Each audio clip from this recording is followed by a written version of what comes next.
इस प्रॉब्लम में दिया है there is an elastic conducting ring of mass m and it is extended radially with constant speed v in uniform magnetic field of strength b which is perpendicular to the plane of ring.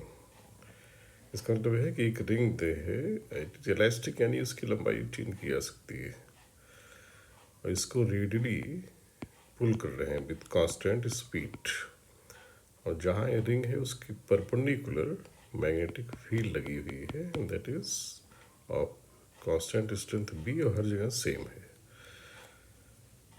इसका resistance R दिया हुआ है. Resistance of the ring is capital R. बताना क्या है कि magnetic moment of ring in terms of instantaneous radius, जिस समय रिंग की इंस्टेंटेनियस रेडियस आर है उस समय से एसोसिएटेड मैग्नेटिक मोमेंट कुछ इस तरह से अगर लिखा जाए, जहाँ की कांस्टेंट है alpha is constant, R instantaneous radius, तो have to find the alpha. Alpha is number जो कि हमें निकालना है. इसकी 4 ऑप्शन है. तो मैग्नेटिक, अब इसका try your answer and check it with the correct answer. Correct answer is D, 3.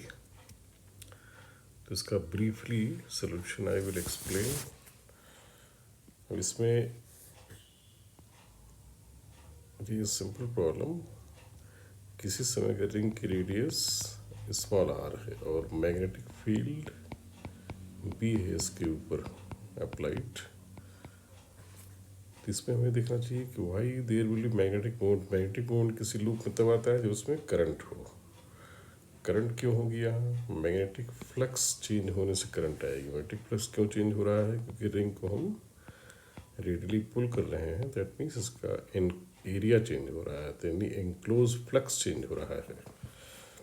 और we know that magnetic flux का जो रेट ऑफ चेंज होता है d∅dt, that is equal to EMF induced magnitude wise. यहाँ direction के बारे में ज़्यादा हमें सोचना ही नहीं, because we have to find simply magnitude. Magnetic moment का हमें कोई सेंस नहीं बताना है. तो फ्लक्स लिख लेंगे इसका किसी समय b/πr². d∅dt EMF आ जाएगा और EMF will be then b/2r dr/dt. dr/dt is a constant, क्योंकि इसमें लिखा गया है कि it is extended radially with constant speed, यानी रेडियस बढ़ने का रेट कांस्टेंट है. उसे हमें कांस्टेंट सिंबल दे दें v. तो मैग्नेटिक फ्लक्स चेंज होने से जो EMF आया that is proportional to instantaneous radius, और जितना फ्लक्स का रेट ऑफ चेंज होगा वही EMF होगा. तो EMF हो गया proportional to radius, और EMF upon resistance is current.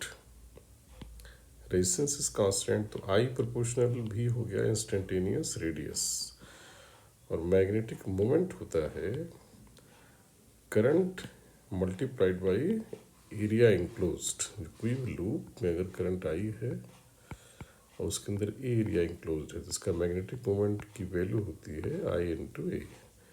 ये कितना है? Instantaneous πr².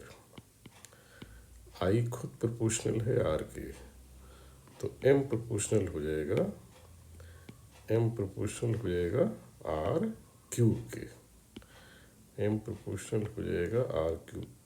2 पावर ये, और आई खुद आर के है तो 1 पावर यहाँ से 2 ये R cube. Right. This is problem asked in exam called NEST. तो ये सिंपल बट अच्छी प्रॉब्लम है.